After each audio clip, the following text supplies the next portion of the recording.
At the very edge of the Earth, where maps fade into a blank stretch of white, lies a continent that almost feels like it doesn't belong to our world. Antarctica, a landmass larger than Europe, yet buried beneath miles of ice, hides secrets humanity has never truly seen. Centuries ago, when sailors first charted the world, they left a strange, empty space at the far south, as if a land was waiting to be discovered or deliberately kept hidden. What makes Antarctica so unusual isn't just its harshness, but its uncanny silence. No nation claims it outright. No native people have ever lived there. Even in modern times, what is revealed about it always seems carefully selected, carefully controlled. Scientists, politicians, even powerful religious figures have all set foot on this frozen land, yet they rarely share everything they have seen. And strangely enough, a global treaty signed in 1959 turned it into an untouchable zone, a place where rival nations, even in times of tension, chose silence. But why? What could make humanity, a species that fights over every inch of land and every drop of resource, agree to leave Antarctica outside the game of conquest? What lies sleeping beneath that cold white ice that we are not allowed to touch? And why, in a world full of conflict and ambition, does this one place remain untouchable? Tonight on Bedtime History, we're going to peel back those frozen layers. We will trace old maps, revisit great expeditions, and dive into everything from the legend of Atlantis to Cold War secrets. From controversial satellite images to suppressed scientific reports, each layer of ice is more than geology. It is a piece of a larger puzzle, a hidden story of power and truth that humanity has never been ready to face. Before sailing ships ever touched the icy southern seas, Antarctica existed only in imagination. For centuries, people believed the Earth needed a massive southern land to balance the continents in the north. This wasn't a bit of geography, it reflected an ancient worldview. The Earth had to be symmetrical, like a set of scales held by nature itself. They called this imagined place by a mysterious name, Terra Australis Incognita, the unknown southern land. The first traces of this idea can be found in the minds of the ancient Greeks. The philosopher Pythagoras once described the Earth as a sphere, and to explain why it didn't tip or tilt, he proposed a counterweight, a great landmass in the south. Later, the Roman scholar Claudius Ptolemy drew it into his maps as a vast land stretching from the southern tip of Africa all the way to Asia. On those maps, Terra Australis didn't exist because someone had seen it. It was there because people believed it had to be there. And it wasn't just the West. Ancient Chinese records speak of Nanzhou, a distant southern land with a climate and soil unlike anywhere else. Though more legend than fact, the idea reflected the same human obsession that at the farthest edge of the world, in the place no one had reached, there must be a hidden continent. In medieval Europe, world maps, or Mapai Mundi, often shaded in this southern land boldly. It wasn't just science, it was part myth. Some maps even decorated it with drawings of strange creatures, as if cartographers were filling the unknown with imagination. A wild land waiting to be tamed. By the 15th and 16th centuries, during the Great Age of Exploration, Terra Australis became an obsession. Explorers believed that if they found it, they would not only redraw the map, but also uncover treasures no one had ever known. The Portuguese, the Spanish, then the Dutch, and the English all dreamed of reaching the southern frontier. But what they found instead were frozen seas and scattered islands. Tierra del Fuego, New Zealand, Tasmania, fragments that many eagerly attached to the myth of Terra Australis.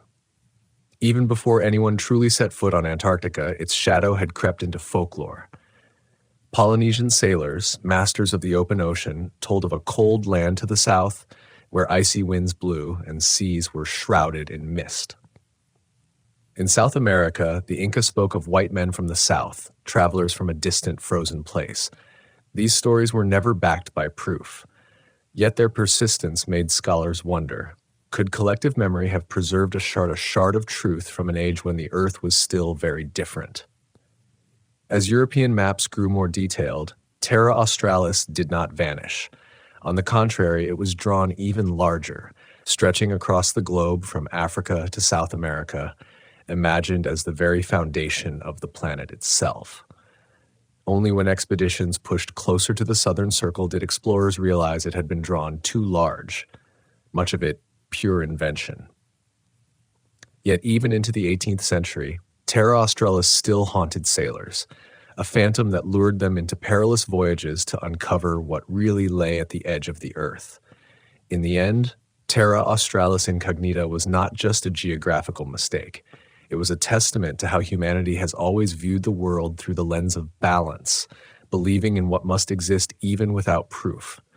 And it was this illusion that sparked daring journeys that cost many their lives, yet finally peeled back the veil on a real continent, locked away beneath thick eternal ice. As the veil of legend around Terra Australis Incognita slowly fell away, the world entered an age of daring voyages. The 18th and 19th centuries marked a turning point when European expeditions, fueled by national pride and personal ambition, threw themselves into the frozen seas surrounding the southern pole.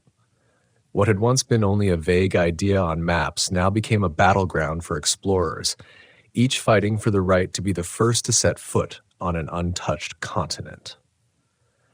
The British, with their proud naval tradition, were among the pioneers.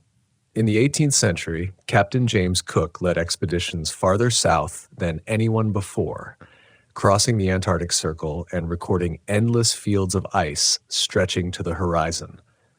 Though he never landed on the continent itself, Cook proved something crucial. There was more than just ocean in the far south. There was a massive landmass buried beneath the ice. In his journals, he described the region as inhospitable to life and worthless for commerce.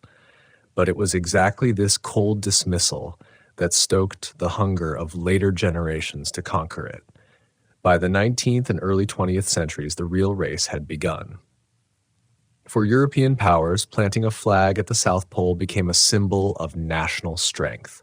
Three names stood out above all: Roald Amundsen of Norway, Robert Falcon Scott of Britain, and Ernest Shackleton, also British, remembered less for triumph than for heroic failure. Amundsen, methodical and precise, prepared meticulously. He studied Inuit techniques, mastered the use of dog sleds, and organized a lean, efficient team. Scott, on the other hand, embodied aristocratic pride and British nationalism. His expedition chose Manchurian ponies and motor sledges, choices poorly suited for the harsh Antarctic, yet reflecting his desire to showcase modern technology. The race unfolded like a pre-written tragedy. Amundsen, practical and focused, reached the South Pole in December 1911, planting the Norwegian flag at the bottom of the world. Weeks later, Scott's team arrived only to find they had lost. On the way back, exhausted and trapped in blizzards, Scott and his men perished one by one, leaving behind journals filled with haunting words and final messages to family and country. His story became not just one of failure, but of sacrifice, remembered as a symbol of humanity's struggle against the edge of the earth. And then there was Shackleton. He never reached the pole, yet his name is etched in legend for a different reason: survival. In 1914, his ship Endurance was trapped and crushed by ice, forcing his crew to drift on ice floes for months. At last, Shackleton and a handful of men sailed hundreds of miles across freezing seas to find rescue and, against all odds, saved his entire team. His story stands as a testament to human willpower and extraordinary leadership. Through blood, sweat, and even their lives, these men turned Antarctica from a blank space on maps into part of humanity's story. And yet, the brutal conditions they faced revealed a paradox. Antarctica became both a symbol of human conquest and proof of the limits we can never truly overcome. The expeditions of the early 20th century did not just return with journals and records. They opened a brand new door for science. As drills cut deep into the ice and rare rocks and sediments were pulled from beneath the frozen continent and brought back to laboratories, a startling truth emerged. Antarctica was not always the barren wasteland we know today. Millions of years ago, it was a lush green land with forests, rivers, and even massive dinosaurs roaming its ground. The idea of a warm Antarctica may sound impossible, yet the geological evidence is undeniable. Thick seams of coal buried beneath the ice are the remains of ancient forests. Scientists have uncovered petrified wood, giant ferns, and trees that once towered dozens of meters high. Some samples still carry visible growth rings, proving that this land once had seasons, long days of sunlight, and temperatures warm enough to sustain a thriving ecosystem. And not just plants. Dinosaur fossils have been found here as well, including enormous plant eaters stretching across the forests and predators adapted to months of darkness. These discoveries forced science to ask a bigger question. How did a land once filled with life transform into a world of eternal ice? Climate models suggest that as tectonic plates shifted, Antarctica drifted southward. The formation of the Antarctic Circumpolar Current, a swirling belt of cold water, cut it off from the warmth of the equator. Slowly, the climate cooled and ice began its grip.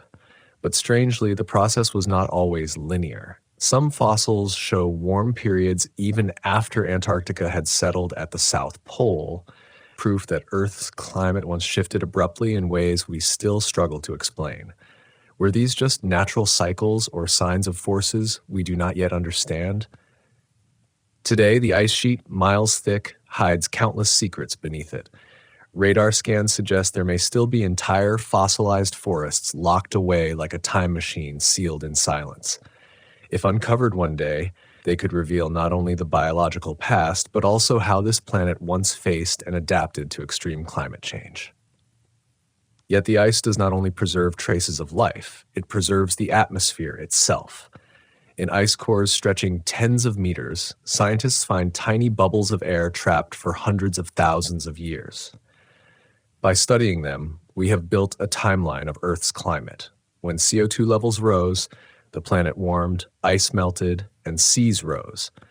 When CO2 levels fell, the ice advanced again. The cycle repeats like the slow breathing of the Earth, and Antarctica is the key to unlocking that breath. Inside the ice lie not only ancient air, but also dust from distant deserts, pollen from long-vanished plants, and even ash from violent volcanic eruptions. Pieced together, the story revealed is not just Antarctica's. It is the history of the entire globe. Yet the paradox is this: the ice is both the most complete archive we have and the barrier that keeps us from reading it. What we know today is only the surface.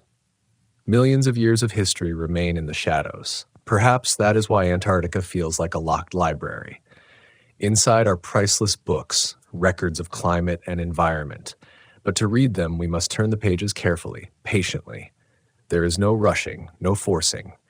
And in that cold silence, Antarctica seems to whisper, "This planet remembers." And its memory is only revealed to those humble enough to listen. While modern science insists that Antarctica has been locked beneath ice for millions of years, one strange artifact poses a difficult question: the Piri Reis map, drawn in 1513 by Ottoman Admiral Piri Reis. The map is remarkable not only for its detail far ahead of its time, but also for what it seems to reveal: a coastline of Antarctica without ice. Piri Reis was no ordinary figure. He was a skilled navigator, a scholar, and a man who gathered knowledge from many sources. In the notes accompanying his map, he wrote that it was compiled from about 20 older charts, Greek, Arabic, and even some said to date back to Columbus. What shocked researchers is that in the southern portion of his map, the coastline aligns uncannily well with the shape of Antarctica as we know it today. Not buried in ice, but exposed as open land. Comparisons between the Piri Reis map and modern geological surveys have left many stunned. Some features match almost exactly with Antarctica's true coastline, revealed only in the 20th century by ice-penetrating radar. Beneath thousands of meters of ice, the shape of the land is astonishingly close to what Piri Reis drew over 500 years ago. And so the question arises: how could a 16th century admiral map a land that humanity would not officially set eyes on until the 19th century? Several theories have been proposed. Some argue that Piri Reis simply misassembled parts of South America, and what we see is not really Antarctica at all. But this explanation falters when specific coastal features line up almost perfectly with modern data. Another theory suggests that his map may have been copied from far older sources, perhaps relics of a civilization that existed before Antarctica was sealed in ice. If true, it would mean that humanity once possessed seafaring and geographic knowledge far beyond what history records. Mainstream scholars remain cautious. They suggest that Antarctica may have gone through periods with less ice in the past tens of thousands of years, and the Piri Reis map could reflect a vague memory of those times. Yet the precise match still nags at curiosity. If it was only coincidence, why does it align so closely, even under the scrutiny of modern radar? What deepens the mystery is that the Piri Reis map is not alone. Other maps from the 16th and 17th centuries also depict a southern continent, sometimes attached to South America, sometimes separate. It seems that within humanity's geographic memory, a shadow of the southern land persisted even before it was ever confirmed. Could these maps be fragments of a lost body of knowledge passed down through generations until they reached Piri Reis's hands? For centuries, the map has remained at the heart of debate. To cautious academics, it is an uncomfortable anomaly, a puzzle piece that does not fit neatly into established history. To alternative researchers, it is proof of lost civilizations, advanced societies whose knowledge vanished but left behind traces. And to the wider public, it stands as a symbol of a timeless question. Do we truly know the full story of our planet's past? The Piri Reis map is less a relic than a doorway, opening onto endless speculation from science to myth. In doing so, it casts Antarctica in a completely new light, not only as a frozen wilderness, but as a land that may hold the memory of an entire civilization buried beneath the ice. When we look at Antarctica today as a vast block of ice isolated in the cold ocean, it is hard to imagine that this continent was once connected to many other lands. But geological maps and the theory of plate tectonics reveal an astonishing truth. Antarctica was not always alone. It was once part of the great supercontinent Gondwana, a massive landmass that included South America, Africa, India, Australia, and Madagascar. Picture the Earth about 180 million years ago. The world looked nothing like it does today. Instead of separate continents, giant landmasses were fused together, Gondwana in the south and Laurasia in the north. Antarctica was not yet locked at the pole. It sat closer to the equator, joined to lush green lands. This connection allowed life to move freely across regions, creating a continuous ecosystem stretching from Africa all the way to the southern edge of the world. The fingerprints of Gondwana still remain deep within Antarctica. The Transantarctic Mountains, running for thousands of kilometers, share the same geological structures as ranges in South Africa and India. Coal beds, iron deposits, and ancient igneous rocks found in Antarctica match similar resources in Australia and Brazil. Geologists call these matching edges, evidence that the continents once fit together as a single whole. When the plates began to shift, Gondwana broke apart in stages. Around 120 million years ago, India split off and sped northward, eventually colliding with Eurasia to form the Himalayas. About 100 million years ago, South America and Africa separated, leaving behind coastlines that still fit like pieces of a broken vase. Antarctica drifted toward the South Pole and became fully isolated about 34 million years ago when the Antarctic Circumpolar Current formed, a cold water ring that cut it off completely. From then on, the continent was locked into an eternal ice age. One of the strongest pieces of evidence linking Gondwana is the Glossopteris fossil, a giant fern that once grew in dense forests across the supercontinent. Fossil traces of Glossopteris have been found in India, South Africa, Australia, and Antarctica. These discoveries helped scientists in the 19th century finally accept the once outrageous theory of continental drift, the image of a single plant species spanning continents thousands of miles apart, remains powerful proof of Earth's unified beginning. Gondwana is more than just a geological concept. It's a reminder that Earth's history is a grand epic of movement. No continent is fixed forever. All drift, collide, and break apart like massive icebergs adrift in a boundless sea. Antarctica today is only one chapter of that story, a chapter of separation, cold, and isolation. Yet before that, it was bound closely to lands where people now live. Recent studies of Antarctica's bedrock add even more depth to this picture. Mountain ranges buried under ice, hidden mineral veins, and vast fault lines reveal that Antarctica still plays a strategic role in Earth's global story. The mineral resources formed within Gondwana did not disappear. They remain locked beneath the ice, secrets waiting in silence. Seen in the light of Gondwana, Antarctica's isolation today is only a brief moment in a much longer history. Once it was part of a familiar world where life moved and thrived before being split apart by the planet's shifting plates. That memory makes Antarctica feel both close and distant.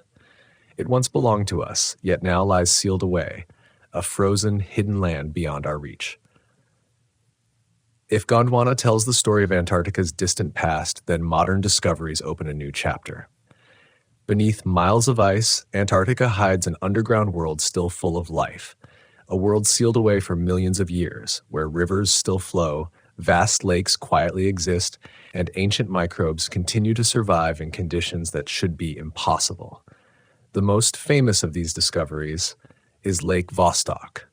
Buried under more than 4 kilometers of ice, Lake Vostok is 3 times the size of Lake Ontario in North America and ranks among the largest freshwater lakes on Earth. What makes it extraordinary is that it has been cut off from the atmosphere for at least 15 million years. This means any life within it has evolved independently, completely isolated from the rest of the planet. When Russian scientists drilled down and retrieved the first samples of water, they discovered traces of bacteria unknown to science. These tiny organisms appeared adapted to survive in a dark, high-pressure environment rich in methane, a habitat eerily reminiscent of places we imagine far beyond Earth. But Vostok is not alone.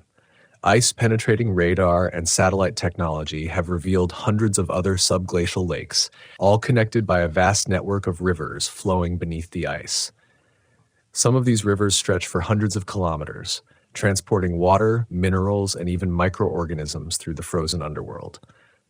This discovery completely reshapes our view of Antarctica. Far from being a dead block of ice, it is a dynamic, complex, and hidden system, silently active beneath its frozen surface. This raises profound questions. If life can survive in total darkness, without sunlight, without contact with the outside world for millions of years, then what prevents life from existing in extreme environments elsewhere? Beneath the ice of Jupiter's moon Europa or Saturn's moon Enceladus. In this sense, Antarctica becomes a natural laboratory, offering humanity a glimpse into the possibility of life beyond Earth. Yet what lies beneath the ice inspires more than science. It fuels speculation. If entire ecosystems have been sealed away for so long, who can say with certainty that only microbes exist there? Some have suggested the possibility of more complex life forms, or even traces of lost civilizations buried beneath the ice. Mainstream science rejects these ideas, but they persist in the public imagination, especially when strange, unexplained radar readings hint at unusual structures hidden below. One fact is undeniable: these sealed environments are Earth's memory vaults. They preserve climate, biology, and geology from millions of years ago, untouched and pristine in a way almost nowhere else can match. But that very purity has also turned Antarctica into a place of controversy. Certain areas are declared off-limits, not because we lack the technology, but because they must remain absolutely untouched. From a scientific standpoint, this seems reasonable, but it also leaves room for suspicion, fueling conspiracy theories about what might truly be hidden there. Deep within its ice, Antarctica feels like a locked diary, allowing us to read only a few lines at a time. And the less we are told, the more our imagination fills in the blanks. That is why Antarctica belongs not only to science, but also to myth.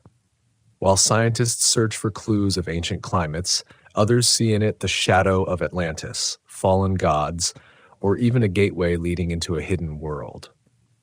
When we look at the hidden lakes and ancient microbes beneath Antarctica's ice, our imagination takes one step further. If so much remains concealed under the frozen surface, could Antarctica itself be the lost homeland of the greatest civilization in legend, Atlantis? Throughout the 20th century, one of the most provocative theories about Antarctica came from the geographer Charles Hapgood. Instead of simply studying old maps for answers, Hapgood proposed something far bolder, that Earth's crust may once have shifted rapidly, sliding an entire continent from a temperate zone down to the frozen South Pole. In that violent displacement, a flourishing civilization, Atlantis, was buried beneath eternal ice. He called this idea Earth crust displacement. Unlike Alfred Wegener's gradual theory of continental drift, Hapgood argued that Earth's thin outer shell could slide all at once over the softer mantle below, moving thousands of kilometers in only a short moment of geological time. If such a shift occurred, lands with mild climates could suddenly be thrust into polar conditions, an upheaval dramatic enough to wipe out an entire civilization. In his 1966 book, Maps of the Ancient Sea Kings, Hapgood argued that Atlantis was not a mythical land swallowed by the ocean, as Plato described, but rather Antarctica itself before the ice. He believed that about 12,000 years ago, when Earth's crust shifted, the continent slipped from a temperate latitude down to the South Pole. Any civilization that had thrived there would have been destroyed by the sudden freezing, while fragments of its memory survived in myths around the world, preserved under the name Atlantis. The theory sparked fierce debate, but it also fascinated many. Some scholars noted that Hapgood's idea could explain why so many cultures share legends of a lost land in the far south. It also seemed to align with scientific evidence that parts of Antarctica experienced unusually warm climates in the not-so-distant past. Even without direct archaeological proof, the timing at the end of the last ice age, when sea levels rose dramatically, made his theory even more compelling. Perhaps most surprising, Hapgood was not entirely alone. Albert Einstein, in a foreword to one of Hapgood's works, admitted the theory was worth serious consideration, since it offered a fresh way of thinking about Earth's changes. Einstein never declared Hapgood correct, but his cautious support was enough to draw attention from the scientific community. Of course, most modern geologists dismissed the Earth crust displacement idea, pointing out that it conflicts with the well-established evidence of plate tectonics. Yet the Atlantis-Antarctica theory has endured not just among alternative researchers, but also in popular culture. It paints a haunting image of an advanced civilization erased almost overnight, leaving only faint echoes in humanity's collective memory. The real power of Hapgood's theory may not lie in whether it is right or wrong, but in the question it forces us to confront. Could we be missing an entire chapter of human history? If massive geological shifts could happen in the past, how many civilizations might have been erased, surviving only as legend? And so, Antarctica becomes a symbol of forgetting, a continent locked in ice, like a colossal coffin holding the remains of a lost world. Whether Hapgood was mistaken or not, his theory keeps alive an eternal question. Under those miles of ice, could the myth of Atlantis simply be waiting to be unearthed? If Hapgood's Atlantis and Antarctica theory was just one bold explanation, then humanity's myths feel like echoes from a much older memory, whispers of a shared recollection of a southern land. What's striking is that from South America to Polynesia, all the way to the Mediterranean, we find stories of a distant place, sometimes radiant, sometimes frozen, that vanished beyond human reach. Is this just coincidence, or fragments of memory about a continent long sealed away? The Inca of the Andes told of white men from the south, strange figures emerging from a frozen land, sometimes described as bringers of knowledge. They were said to have taught agriculture and architecture and then disappeared after some great disaster. In remote Patagonia, the Tehuelche people passed down tales of pale-skinned giants twice the height of ordinary humans living in the cold ends of the earth. When European explorers arrived in the 16th century, they too recorded stories of the Patagonian giants. Some sailors even claimed to have seen towering figures on the wild coasts, as if legend and reality had briefly touched.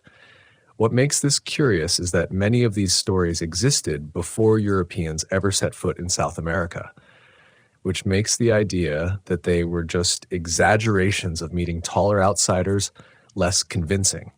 Perhaps the giants of the ice were metaphors, personifications of the glaciers and frigid winds sweeping in from the south. But it's also possible they were blurred memories of ancient encounters with groups of people long vanished, leaving no trace but myth. Across the Pacific, the master navigators of Polynesia told stories of Hawaii, a sacred land in the far south, believed to be the origin of their ancestors. To them, Hawaii was not only the place where souls return after death, but also a shared homeland, a land that once existed but was lost. While many scholars interpret Hawaii as a cultural metaphor, when placed alongside the Inca and Patagonian stories, the similarities suggest a deeper collective memory. Even in the Greek world where Plato wrote of Atlantis, geographers like Ptolemy and Strabo speculated about a vast southern continent, Terra Australis, believed to be necessary to balance the Earth. This idea carried into medieval maps, showing how both East and West were haunted by the thought of a land no one had ever seen. In many cultures, figures from the South, giants or beings from another realm, were not enemies, but semi-divine figures inspiring both awe and fear.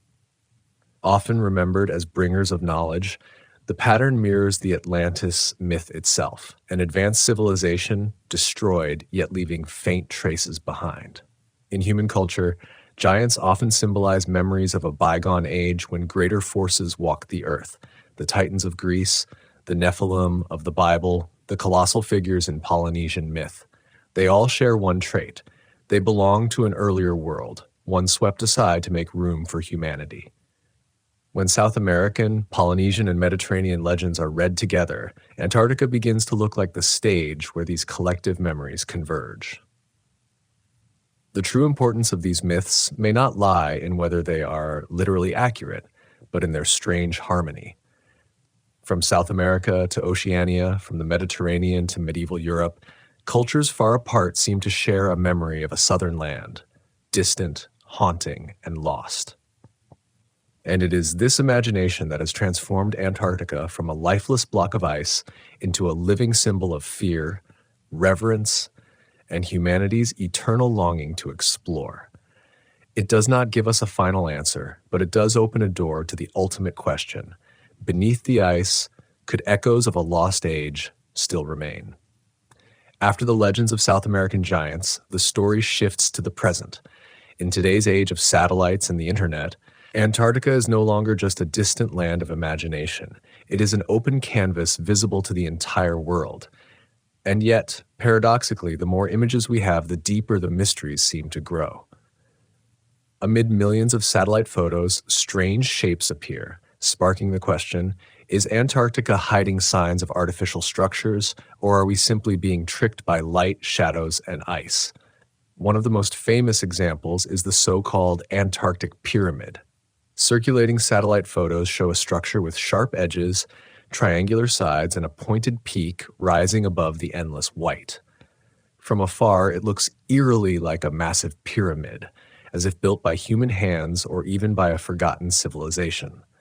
Speculation spread quickly. Some linked it to Atlantis, others to extraterrestrials, and still others claimed it was a secret government base hidden in plain sight. Mainstream scientists offered a simpler explanation. They said it was just a nun attack, a mountain peak poking through the ice, shaped into a pyramid-like form after millions of years of erosion. To them, the pyramid image was nothing more than pareidolia, the human brain's tendency to turn random shapes into something familiar, the same way we see faces in clouds. But reason alone was not enough to stop the craze. The photos spread across social media, edited, zoomed, and captioned until they became part of a digital legend. The Antarctic Pyramid videos racked up millions of views, asking, "Why are governments silent? Why is no one allowed to visit that site?" Ironically, the very silence fueled the mystery. And the pyramid was not the only anomaly. Other satellite images showed dark streaks that looked like tunnels, rectangular shadows cut into the ice, or strange openings leading underground. Some were later explained as natural shadows or image processing glitches. But for those who believe Antarctica hides secrets, they became proof of underground bases and unknown structures buried beneath the ice. The power of these images does not lie in whether they are accurate, it lies in how they spark curiosity. Antarctica is already off limits to nearly everyone, so any anomaly becomes fuel for imagination. A dark patch can turn into a massive entrance, a sharp peak into an ancient pyramid. And so the bigger question remains, are we only fooling ourselves with distorted pictures, or is something truly being concealed beneath the ice? Science offers reasonable answers, but it cannot extinguish the belief that Antarctica holds more than we know. And it is in this gap between what science explains and what people want to believe that modern legends find their enduring life. From icy pyramids carved by stone and snow, the human imagination stretches even further. If those strange images really hint at something hidden, could Antarctica itself be a gateway to another world? Some theories suggest that deep beneath the continent lie entrances leading to an underground realm, a place that goes by many names in legend, from Hollow Earth to Agartha. The Hollow Earth theory first appeared in the 17th century when a few European thinkers speculated that Earth might contain multiple inner shells with vast open spaces inside. Over time, the idea drifted away from science and settled into modern mythology. What is fascinating is how often Antarctica shows up in these tales, as if this remote land was chosen as the perfect veil to conceal a larger truth. One of the most famous stories tied to this belief is about Agartha, a mystical underground world said to be home to advanced beings or entire civilizations existing parallel to humanity but hidden from the surface. Many Eastern traditions, from Hinduism to Tibetan Buddhism, describe underground realms or hidden cities where wisdom, enlightenment, and even immortality could be found. When these myths merged with the icy image of Antarctica, they fueled the idea that Agartha might be accessible through portals at the North and South poles. That belief only grew stronger with the stories surrounding Admiral Richard Byrd, the American explorer who famously flew over both poles in the 20th century. According to unofficial documents said to be his secret diary, Byrd claimed to have seen a lush green land beyond the Antarctic ice with a strange sunlight and mysterious creatures. While most historians dismiss these documents as fabrications, they have been enough to anchor Hollow Earth firmly within Antarctica's mythology. Between fact and fiction, one thing is undeniable. Antarctica is the perfect stage for underground world legends to thrive. Miles thick ice, hidden ice caves no one has entered, flight-restricted zones, and areas off limits to exploration. All of it feeds the sense that something is being concealed. And for many believers, the louder mainstream science denies it, the stronger their conviction grows. Hollow Earth and Agartha may be myths, but they echo something deeper. Humanity's refusal to accept that every mystery of our planet has already been solved. We need the idea of an unexplored land, a hidden doorway to another world, to keep our curiosity alive. And in its cold silence, Antarctica has become the perfect symbol of that belief. From here, the story of Antarctica steps into a new era. No longer just myth or speculation, it became a focal point of political upheaval in the 20th century. As empires fought over territory and power, Antarctica stopped being a forgotten land. It turned into a pawn on the geopolitical chessboard, a place where secrets were not only wrapped in legend, but also guarded by military strength and diplomacy. And it all began with a name that still carries a chilling weight: Nazi Germany. In 1938, Hitler's regime sent an expedition to Antarctica organized by the German Navy and carried out aboard the ship Schwabenland. The official mission was to explore and conduct aerial surveys to expand economic influence, specifically to search for new whaling grounds, a vital source of oil at the time. But behind that surface-level goal, documents and rumors suggest the Nazis had something bigger in mind. Their true intention was to claim a piece of Antarctica and establish a secret military base. The region they explored was named Neuschwabenland, New Swabia, located in Queen Maud Land. Over several months, the expedition flew across the ice, taking thousands of aerial photographs, dropping flags to mark territory, and creating detailed maps. The move sparked unease among other nations since it aligned perfectly with Nazi Germany's aggressive expansionist policies already playing out in Europe.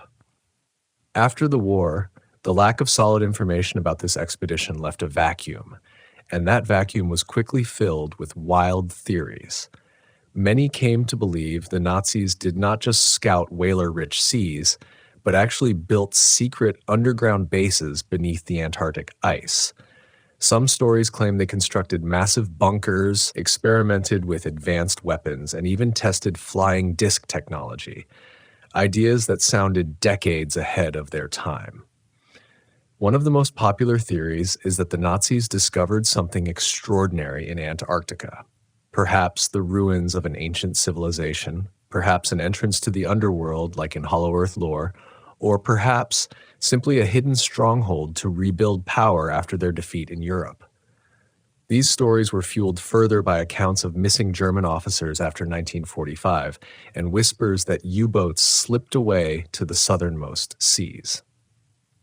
Mainstream historians, of course, reject these claims. They argue there is no credible evidence the Nazis ever built bases in Antarctica. Instead, they view Neuschwabenland as more symbolic, a propaganda-driven expedition to secure Germany's place on the global stage, rather than a serious military outpost. Still, it is hard to ignore how deeply the Nazi obsession with mysticism, from Thule to Atlantis, made Antarctica the perfect backdrop for conspiracy and imagination. And after 1945, the silence surrounding Neuschwabenland only deepened suspicion. If it was just a routine expedition, why were so many documents still restricted? Why do stories of secret Nazi bases keep resurfacing in dozens of fringe books and accounts?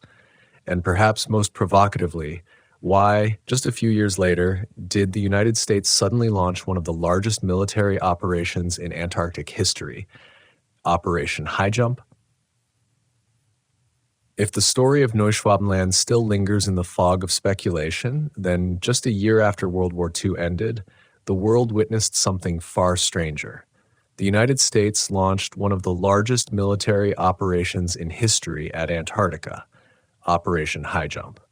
With such a massive scale, it immediately raised the question, why would a frozen, seemingly useless continent require a full-scale military presence?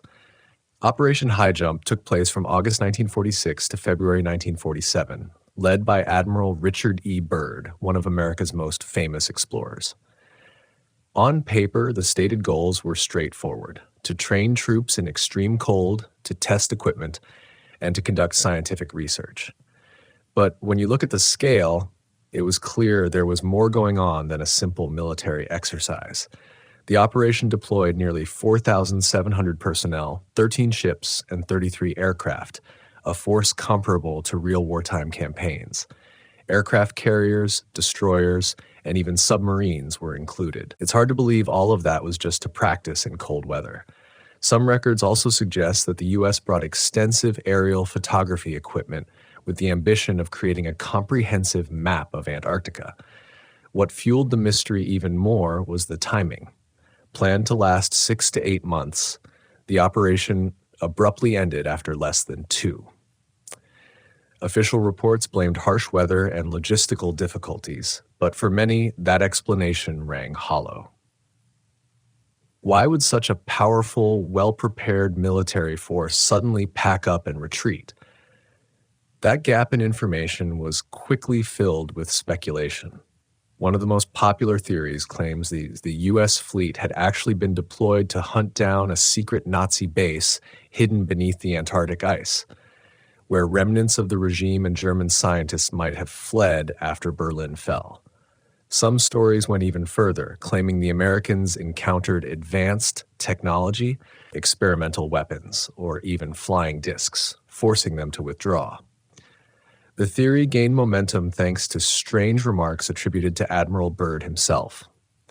After the operation, he gave an interview to South American newspapers in which he allegedly warned that America must prepare for the possibility of being attacked by flying objects that could travel from pole to pole at incredible speeds.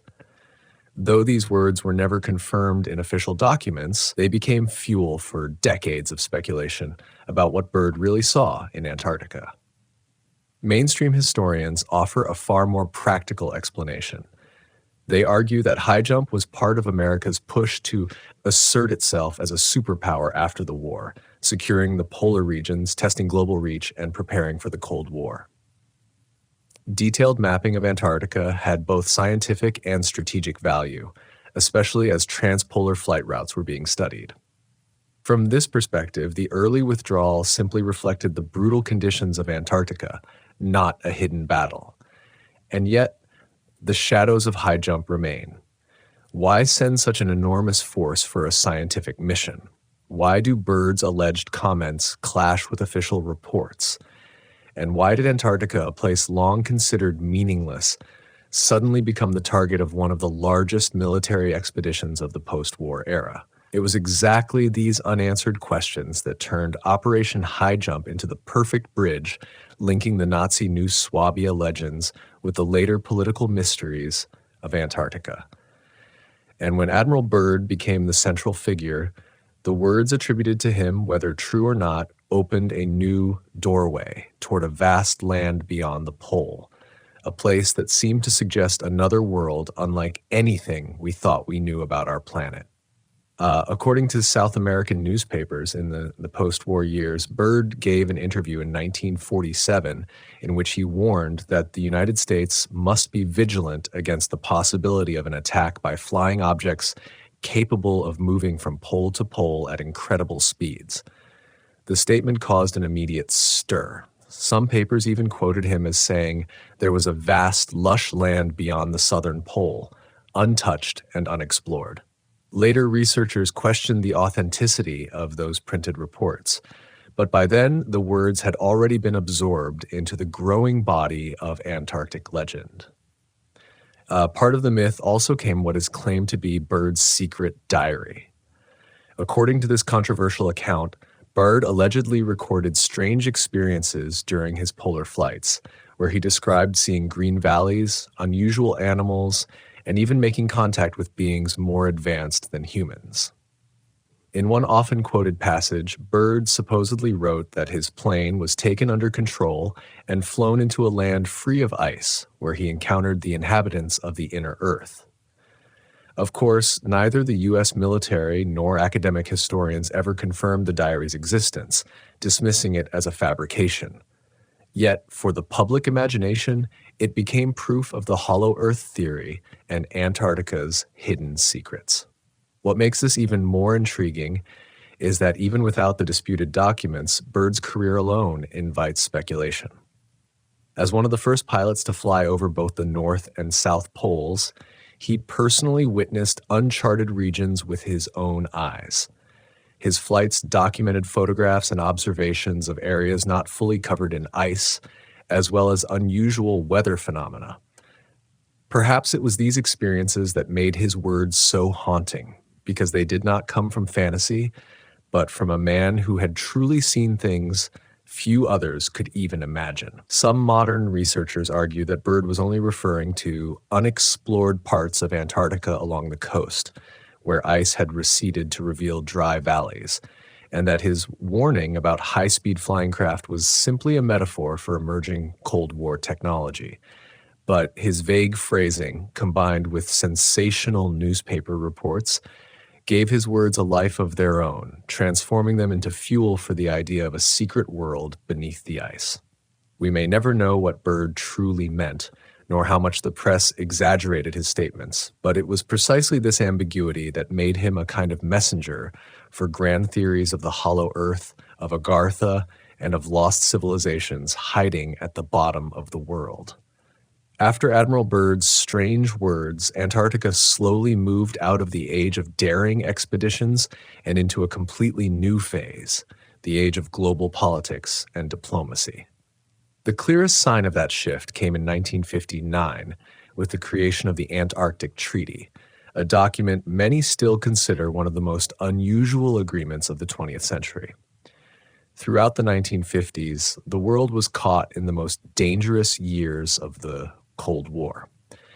The United States and the Soviet Union clashed on every front: nuclear weapons, space exploration, political influence.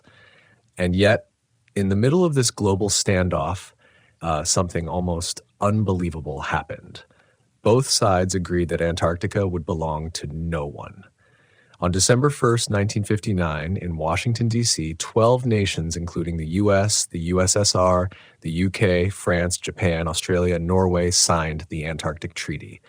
The treaty laid out a few key principles. The entire continent would be used only for peaceful purposes. All military activity was strictly banned. Scientific research was encouraged, and results had to be shared openly. Nuclear tests and the dumping of radioactive waste were forbidden.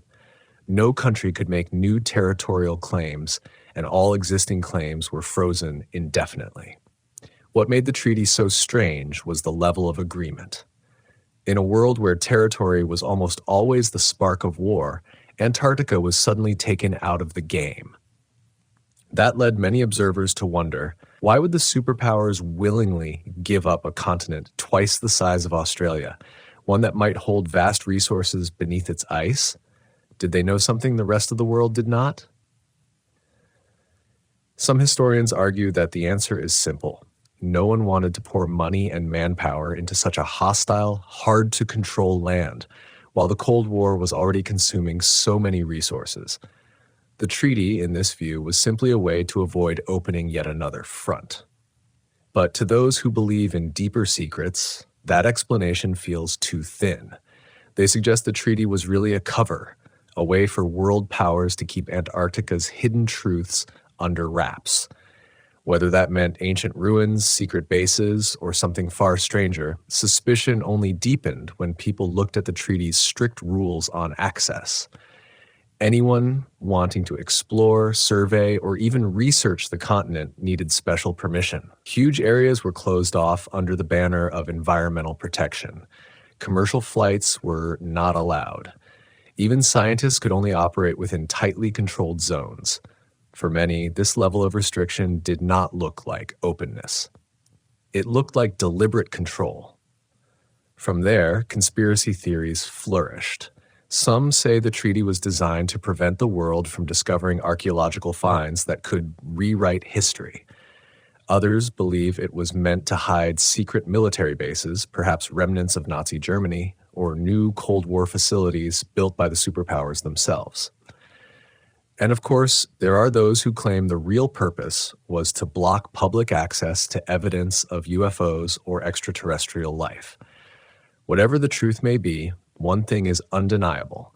The Antarctic Treaty is one of the most successful diplomatic agreements in modern history. More than 60 years later, it is still in effect, and more nations have joined it. In a world defined by conflict, Antarctica has become the only place with no war, no armies, no borders. And yet, it is exactly this absolute peace that keeps the suspicions alive. The feeling that what looks like peace may, in fact, be a carefully negotiated silence. The Antarctic Treaty of 1959 officially declared the frozen continent a land of peace dedicated to science, free of military presence and territorial disputes. But anyone who has studied the maps or examined the fine print will notice something difficult to ignore. Vast areas marked as restricted zones, regions where access is limited or outright forbidden. That naturally raises a troubling question. If Antarctica is truly nothing more than a peaceful scientific preserve, then why are there no-go zones and blocked flight corridors? In reality, commercial flights over Antarctica are almost non-existent. International routes always bend around South America, South Africa, or Australia, but never cut straight across the continent. The official explanation is aviation safety, extreme cold, no backup airports, unstable communications. Yet many argue that modern aviation is more than capable of handling such challenges. So, why do airlines continue to treat Antarctica like a blank space on the map? It doesn't stop at passenger flights. Even scientific activity is tightly controlled. Satellite maps often show blurred areas, missing data, or zones that simply aren't publicly available. Independent researchers have pointed out no-fly corridors drawn across the continent, areas where flights are not allowed to pass or land.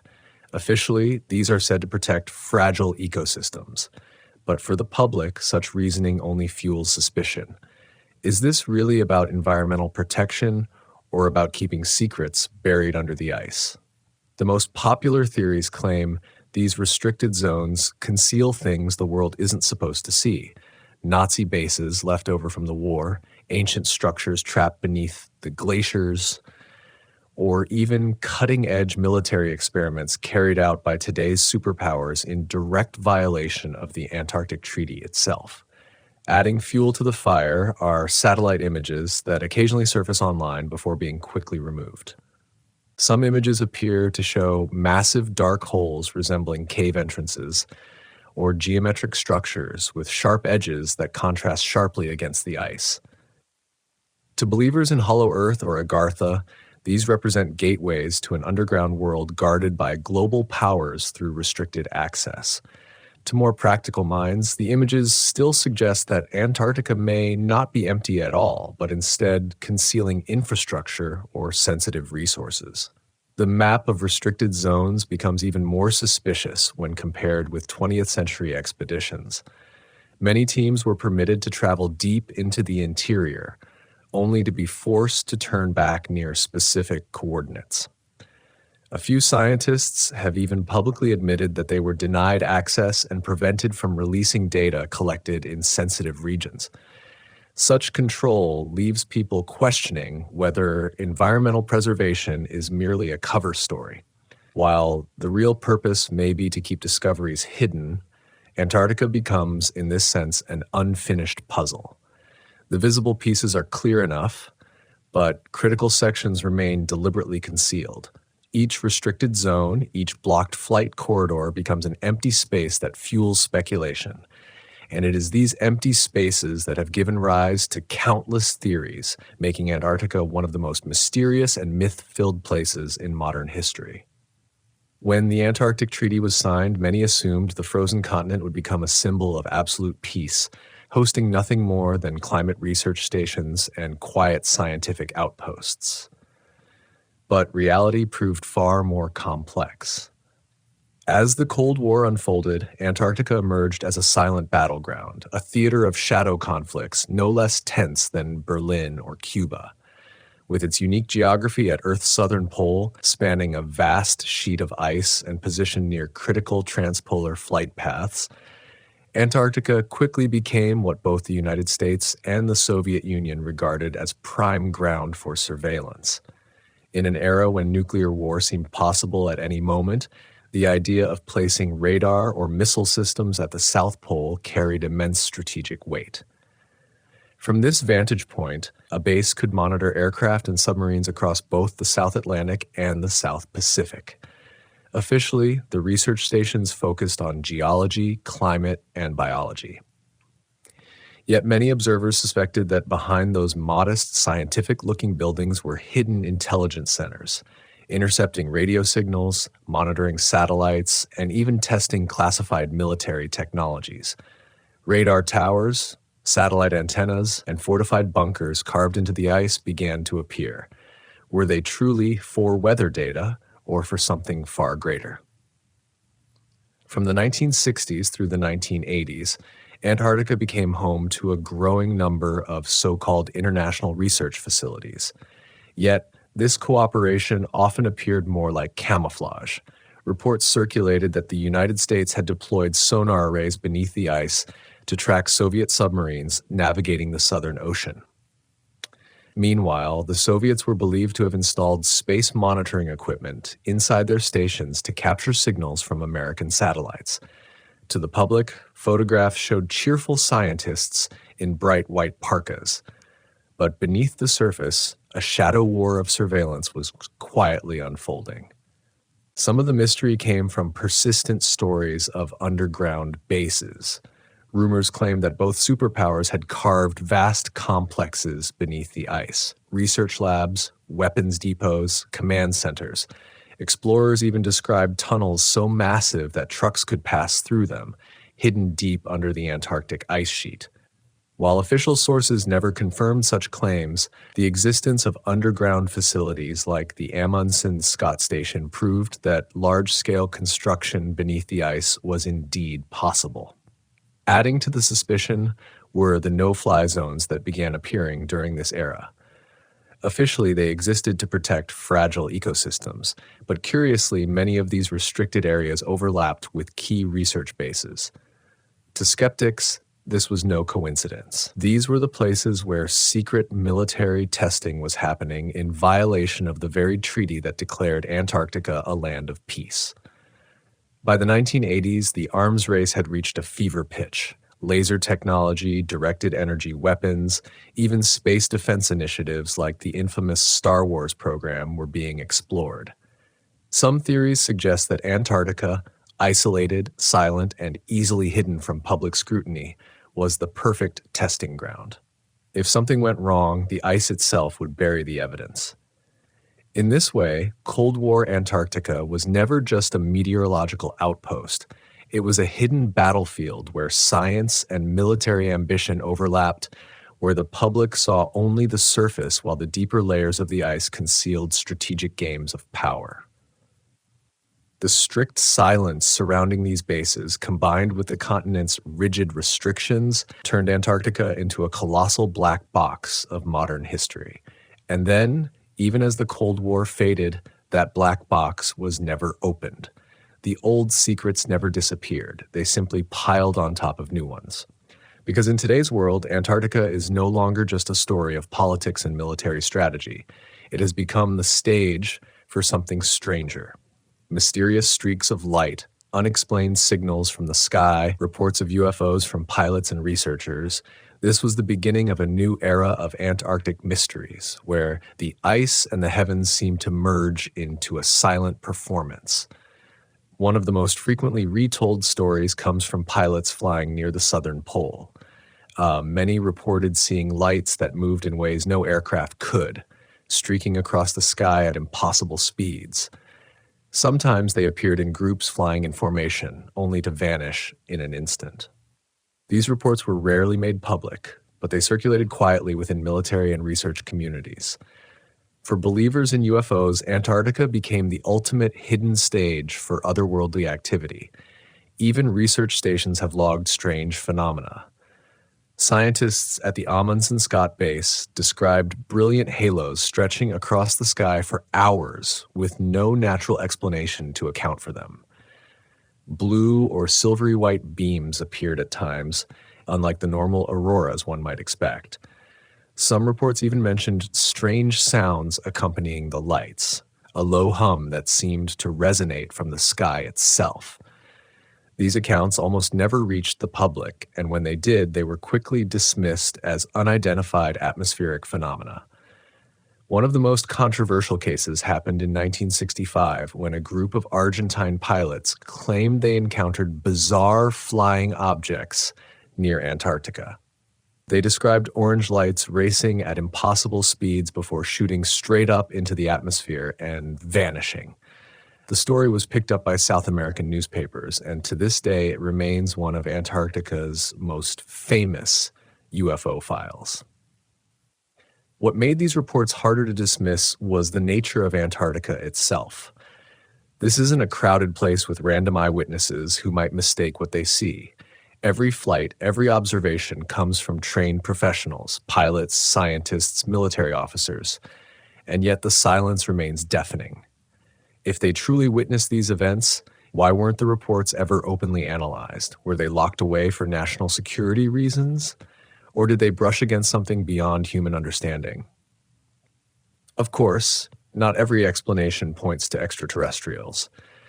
Some scientists argue that the lights could be reflections off ice or unusual polar atmospheric effects, but these theories fail to explain the speed, the coordinated movement, and the sudden disappearances described by the witnesses. And in a place with virtually no civilian traffic, where every flight is logged and cleared, just where did these unidentified craft come from? For conspiracy theorists, the answer lies closer to home. Antarctica, they argue, may be the testing ground for top-secret aviation technology. Some believe the great powers have experimented here with disc-shaped aircraft, technology possibly inspired by Nazi research from World War II. And when pilots or scientists accidentally glimpse them, the sightings are brushed aside as strange lights, a convenient cover for truths not meant to be revealed. If the skies over Antarctica once made people look up in wonder with strange lights and unexplained phenomena, then the ground and the ice beneath it hold another, quieter revolution: the transformation of Earth's climate. Antarctica has long stood as a symbol of permanence, a frozen world that seemed eternal. But in just the past few decades, that ancient ice has begun to crack and melt, revealing things humanity has never seen before. Scientists confirm that the pace of Antarctic ice melt is accelerating year by year. Massive icebergs the size of entire cities break off and drift into the ocean. This isn't just a warning sign for global sea levels, it is also a doorway into hidden valleys, buried sediments, and underground lakes sealed away for millions of years. Some dry valleys, once locked beneath sheets of ice, are slowly emerging, landscapes thought lost since the Ice Age. What amazes researchers is that every time the ice retreats, Antarctica reveals another fragment of its astonishing past. Pollen, fossilized plants, even insect remains have been found in the thawing layers. Proof that this continent was once a lush forest with mild climates and rich ecosystems. Other sediment layers contain the remains of marine creatures, evidence that Antarctica wasn't just a forest once, but also connected to vast oceans when it formed part of the supercontinent Gondwana. One of the most remarkable discoveries involves subglacial lakes, bodies of water sealed beneath thousands of meters of ice. Thanks to melting ice and ice-penetrating radar, we now know there are hundreds of such lakes. The most famous is Lake Vostok, a world locked in darkness for millions of years, where scientists hope to find life forms unknown to us. As the ice continues to recede, reaching and studying these lakes becomes more feasible and sparks the imagination. If life exists down there, is it only microbial, or could it be something more complex? Melting ice has also revealed strange geological structures. Satellites have captured images of massive mountain ranges stretching hundreds of kilometers beneath the ice. In some places, perfectly straight lines like artificial cuts appear in the terrain.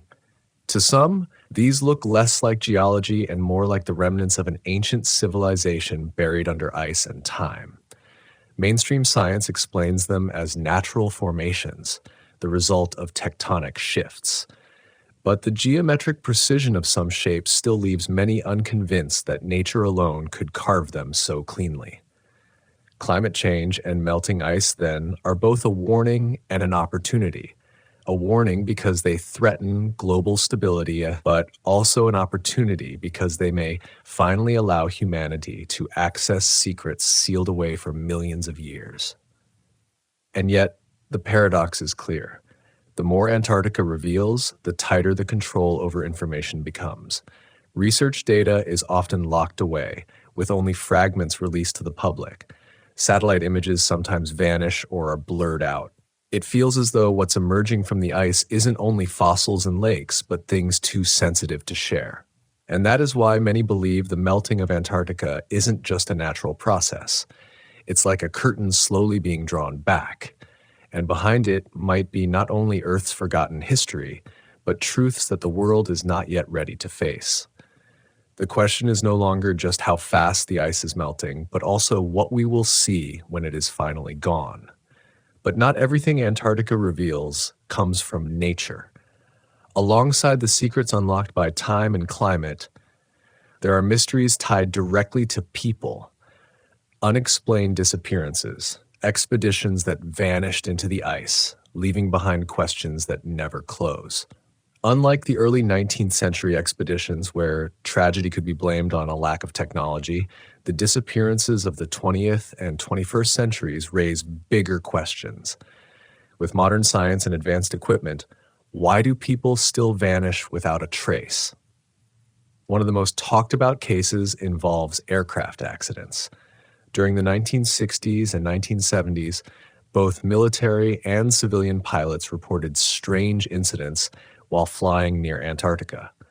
Some flights allegedly disappeared from radar in seconds, never to be heard from again. Wreckage was never recovered, even after massive search operations involving entire fleets. Harsh weather, blizzards, violent winds, and fractured ice fields could explain much of it. But some reports describe sudden, unexplained interference in communications as if an invisible force cut off every signal. For many, that sounded less like weather and more like electromagnetic anomalies, or even the possibility of hidden bases interfering. And it wasn't just pilots. Ground expeditions have their own chilling stories. In one case, a team was recorded leaving a research station to survey a stretch of ice. Days passed and no one returned. When rescue crews arrived, they found only fragments, half-erected tents, tools left behind, long drag marks in the snow, as if the team had fled in panic. The official record listed them as missing under extreme conditions, but the details echoed the infamous Dyatlov Pass incident in Russia's Ural Mountains. Another mystery has never been fully explained. Some cases were even darker. At certain research stations, scientists were said to have gone out to check equipment and never returned. Some vanished just a few hundred yards from safety. Helicopter searches turned up nothing, as though they had been swallowed whole by the endless white. Strangely, these incidents rarely reached international headlines. And when they did, reports were brief, closed off quickly, and soon forgotten. Official explanations often pointed to the brutality of Antarctica itself: sudden storms, hidden ice crevasses, or lethal cold that can kill within minutes. But for those who believe in conspiracy, the disappearances feel less like nature and more like controlled information. In several cases, radar logs and communication records vanished right along with the victims. Some suggest these people stumbled across something they were never meant to see, and that their disappearance was no accident. Antarctica, with its perfect silence and ability to conceal anything, becomes the ultimate stage where the impossible can happen unseen. These disappearances only darken the continent's shadowy reputation. They leave us with the eerie sense that some presence, visible or invisible, is always there, guarding whatever lies buried beneath the ice. Stories of vanishings don't just leave us unsettled, they force a larger question. What is worth hiding so much that human lives are the price? If these are just natural accidents, why do reports and data so often vanish along with the victims? And if they are ordinary tragedies, why is there such a rush to close the files? While the stories of vanished explorers still cast their shadow across history, there is another truth buried just as deeply. Antarctica holds a staggering wealth of natural resources.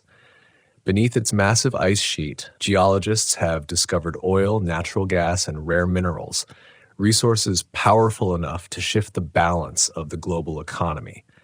Many argue this may be the real reason Antarctica has always been guarded so tightly. Geological studies from the 20th century showed that Antarctica has significant coal reserves, formed when the continent was once covered in lush forests under a much warmer climate. But coal is just the surface layer. As ground-penetrating radar and deep drilling technology advanced, scientists began uncovering signs of oil and natural gas. Some estimates suggest Antarctica's oil reserves could rival those of the Middle East, while its gas reserves could compete with Russia or Qatar. And it doesn't stop there. Antarctica is also believed to be rich in rare minerals: iron, copper, gold, uranium, and even rare earth elements, the heartbeat of modern technology. These metals are essential for batteries, phones, computers, and especially advanced military hardware.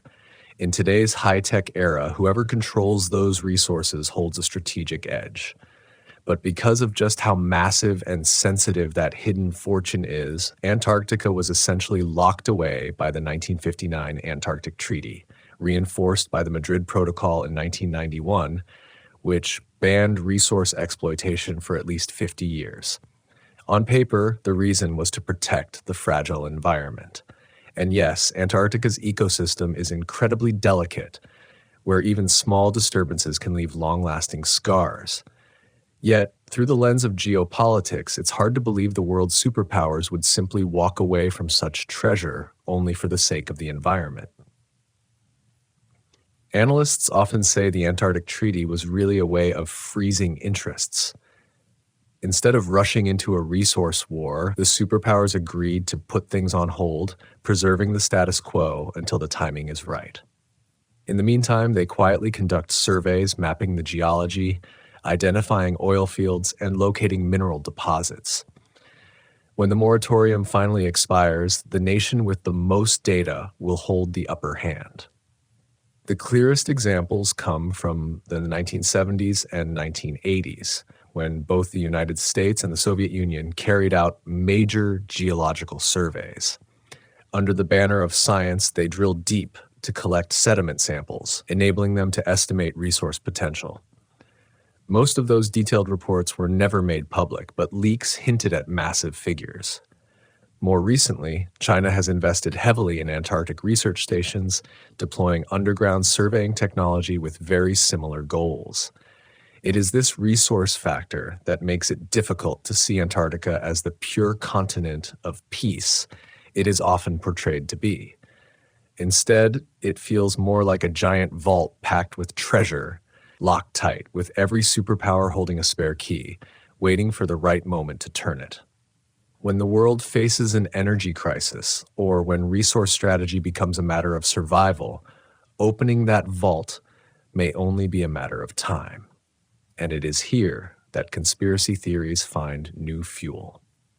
If Antarctica truly holds such immense wealth, then perhaps the restricted zones, no-fly corridors, and strict information control are not only about protecting ancient secrets, but also about concealing geological data.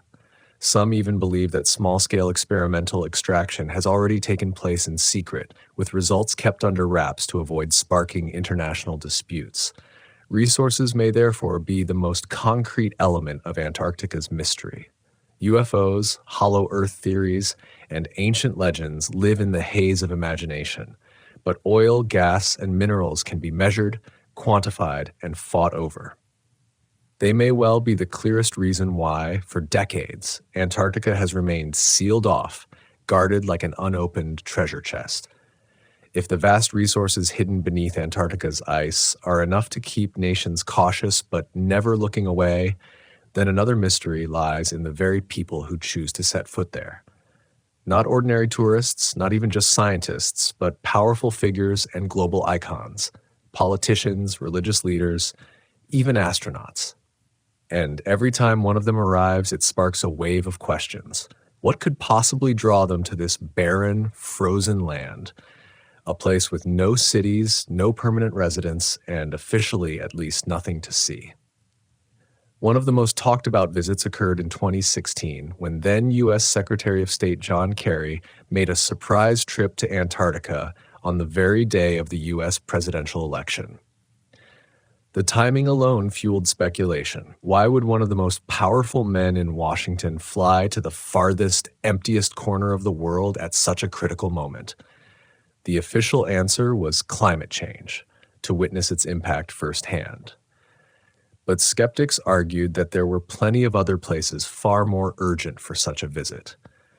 The silence surrounding his itinerary and the fact that many details were never released have left Kerry's trip shrouded in mystery. Years earlier, Antarctica had also welcomed another unexpected guest, Pope John Paul II. His presence on the white continent was described as a symbolic gesture of peace. But like all symbols, it could be interpreted in many ways. Some say the Pope wished to see the Earth's untouched wilderness as living proof of God's creation. Others whispered that the visit was a way to stake a spiritual claim in a land already dominated by political and scientific powers. From a religious perspective, Antarctica could be seen as the final symbol of purity, or perhaps a place tied to theological secrets never revealed. Adding to the intrigue was Buzz Aldrin, the legendary astronaut and the second man to walk on the moon. Aldrin traveled to Antarctica only to leave suddenly due to health issues. What made the trip stranger was a cryptic message he posted and later deleted. "We are all in danger. It is pure evil." No one knows exactly what he meant, but for a man who had gazed at Earth from space and stood on the moon, those words carried a chilling weight. Did he see something in Antarctica that the rest of the world will never be told? And it doesn't end there. Over the years, politicians, billionaires, and military leaders have all made sudden, secretive visits. Their schedules are often rushed, their reasons rarely shared. Many believe these visits are about inspecting classified discoveries, anything from giant fossils to strange geological formations beneath the ice. Others go further, suggesting that Antarctica now serves as a kind of closed-door meeting room for the global elite, a place remote enough for conversations the rest of the world must never hear. What these powerful figures reveal simply by showing up is that Antarctica is not empty, far from it. It seems to hold layers of meaning, political, scientific, religious, and perhaps even something beyond imagination. The real question is not just what they saw there, but why they all chose silence after coming back. And sometimes silence speaks louder than any explanation ever could. That silence has transformed Antarctica into a breeding ground for endless theories. Could there be remnants of a lost civilization under the ice, or advanced technology buried so deep that humanity isn't ready to face it? Or, more simply, is it just a vault of strategic resources, secrets that, if revealed too soon, might shake the balance of world power? Throughout Antarctica's history, one theme has always run alongside its expeditions, its scientific discoveries, and its many strange theories: the control of information. No other place on Earth is celebrated as the common heritage of humankind, while at the same time wrapped in such strict layers of censorship. Every piece of data released, every map published, every satellite image downloaded seems to have passed through an invisible filter. And it is that control which has turned Antarctica into something unique, a place where power and secrecy walk hand in hand. Since the 1950s, when the Antarctic Treaty was signed, the participating nations have publicly pledged to dedicate the continent to peace and science. Yet, alongside that pledge, they built walls of legal barriers. Every bit of research, every set of data must flow through official channels. No one has the right to publish or investigate independently.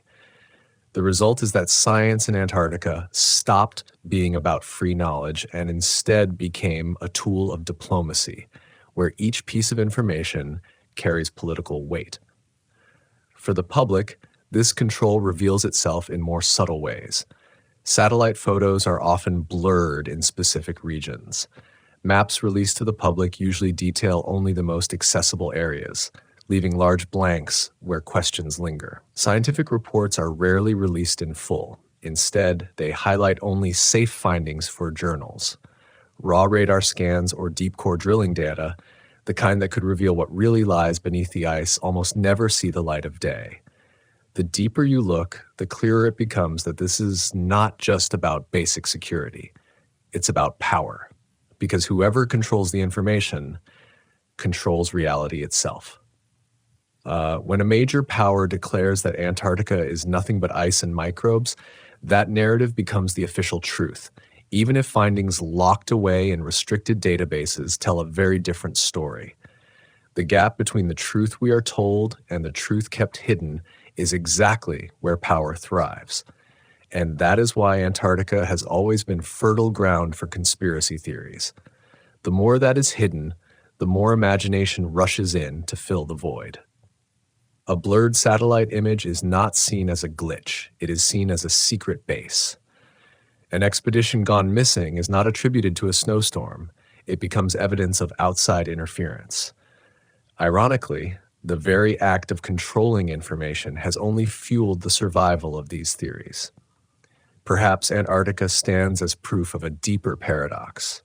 Sometimes the real secret is not what exists, but the fact that we are not allowed to know. A single piece of censored data may be important, but what matters more is the message it sends. There is something you are not meant to see, and it is that message more than the hidden fact itself that ignites curiosity, suspicion, and the endless myths surrounding this land of ice. Power here does not just lie in drilling resources or building bases, it lies in controlling the line between what is revealed and what is concealed.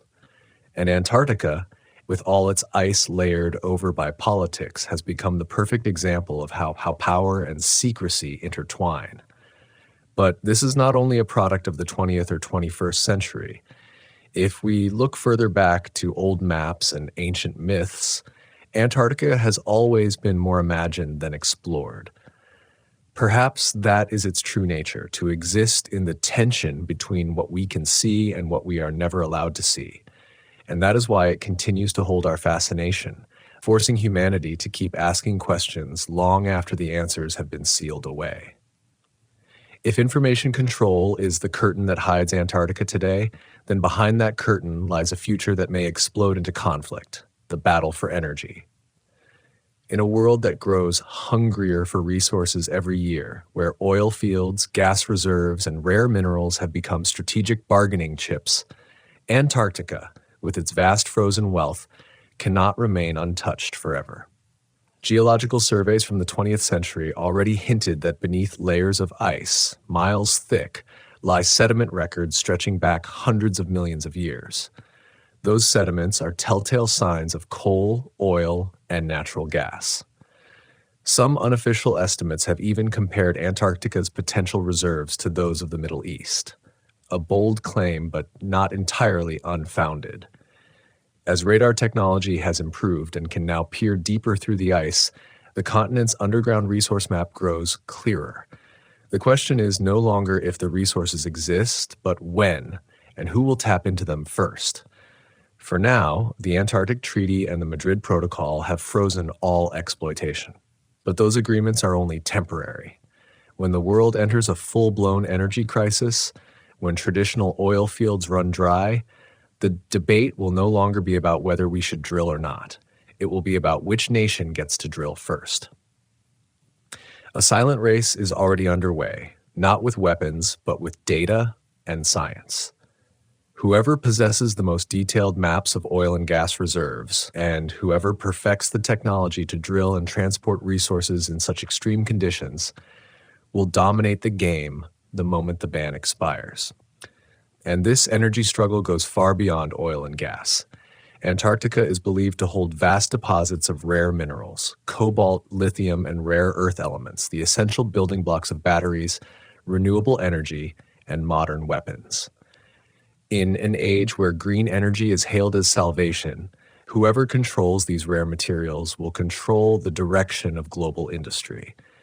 The world can speak endlessly about solar, wind, and hydrogen power, but every one of those technologies still depends on scarce minerals.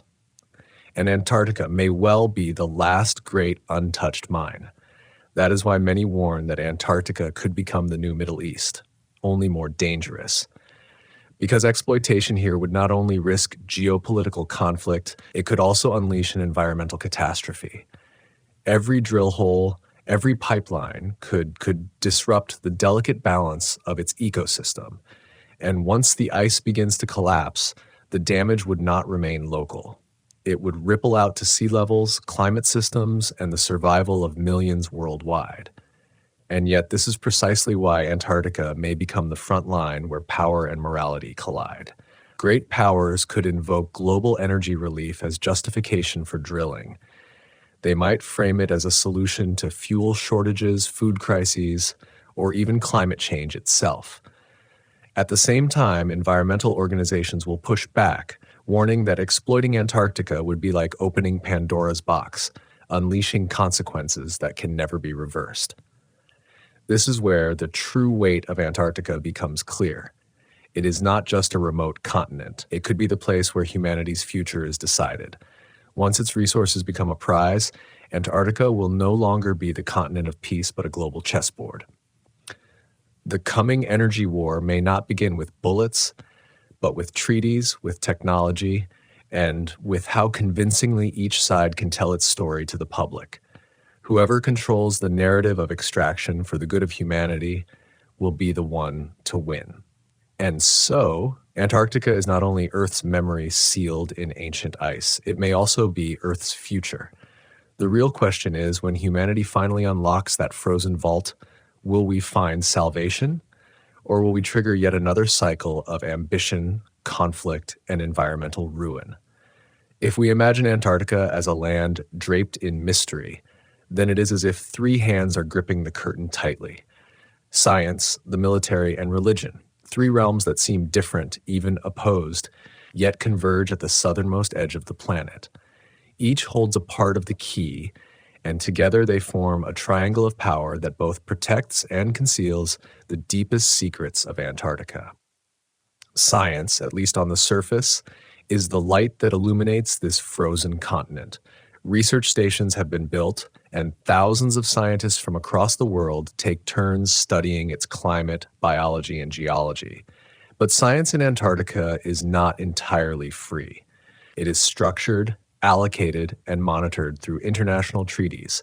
Every discovery must be reported through official channels, and only fragments of information ever reach the public. Ground-penetrating radar data and core samples drilled deep beneath the ice rarely appear in their entirety. Instead of flinging open the doors to hidden truths, science has become a filter, showing humanity only what is meant to be seen. If science is the mask, then the military is the steel beneath it. Since the Cold War, Antarctica has been under constant watch.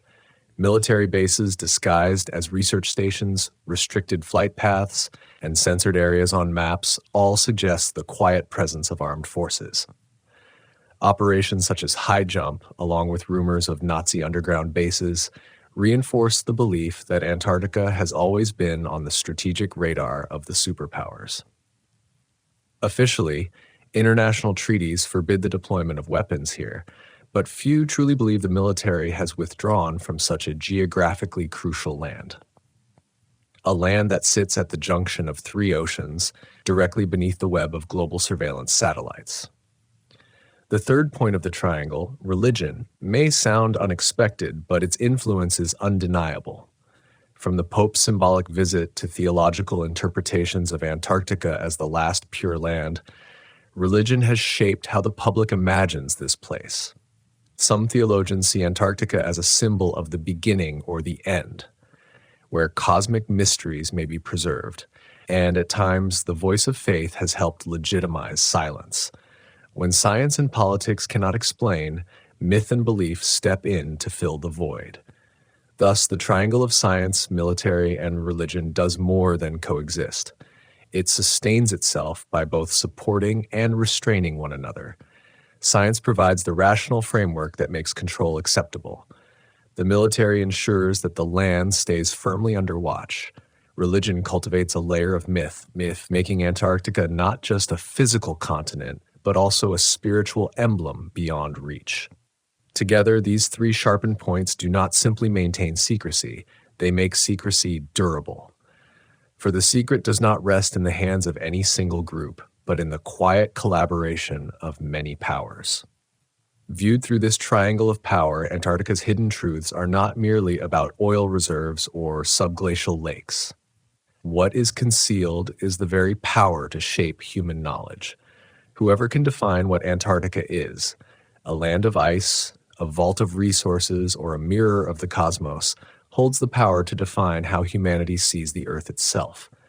Throughout history, Antarctica has stood like a giant mirror of ice, reflecting humanity's deepest obsessions. Since ancient times, when Greek and Chinese geographers first imagined a terra australis incognita, an unknown southern land, this place was given meanings far beyond geography. It was the belief that the earth required balance, with symmetrical land in the south. It was the mythical realm where gods or strange peoples might dwell. Even before it was discovered, Antarctica was already a symbol of the unknown, of both humanity's hunger for knowledge and its fear of the blank spaces on the map. When the age of exploration arrived, Antarctica mirrored another obsession, the ambition to conquer. The race between Amundsen and Scott, the sacrifices on Shackleton's expeditions, all became proof of mankind's desire to demonstrate its power against nature's harshest face. Yet those tragedies also reminded us of our fragility. No matter how advanced, humans remain vulnerable to endless snow and bone-crushing winds. Antarctica whispered back with icy calm, "We were never the absolute masters of Earth." In the 20th century, as the shadow of war spread, Antarctica reflected a different obsession, power and control. Covert military operations, restricted air zones, and rumors of hidden bases all turned it into a strategic playing card. The Antarctic Treaty of 1959 declared it a land for peace and science. Yet, at the same time, it transformed Antarctica into an out-of-reach zone, a place where information was filtered and silence itself became a display of power. Even at the farthest edge of the Earth, humanity could not resist turning the southern pole into a political chessboard, despite the fact that no single nation truly owned it. Today, Antarctica has become a mirror of a global fear, survival. As ice sheets crack and sea levels rise, the world looks to Antarctica not with curiosity alone, but with dread. Each collapsing glacier, each hidden river revealed beneath the ice, rings like a warning bell. Antarctica no longer merely preserves the memory of Earth's past. It has become a countdown clock for humanity's future. And above all, Antarctica reflects the limits of our knowledge. After centuries of study, we have only scratched the surface. Beneath miles of ice lies an untouched world. Lakes sealed off for millions of years, microbes found nowhere else, geological structures that could rewrite Earth's story. Every discovery opens another question, as though Antarctica always stays one step ahead of human imagination. But Antarctica's secrets are not just natural. They also lie in how we deal with truth. Science illuminates part of it and hides part of it. The military guards and protects, but also restricts. Religion gives it meaning, but also legitimizes silence. This triangle of power makes Antarctica a place where truth, belief, and authority weave tightly together, impossible to separate. Perhaps this is why Antarctica is more than a continent. It is the last symbol of the unknowable on Earth. If there is any place left that humanity cannot fully conquer, it is Antarctica, a land both near, charted on maps and watched by satellites, yet distant, as unreachable as another planet. A land described in scientific detail, yet still wrapped in fog, secrecy, and myth.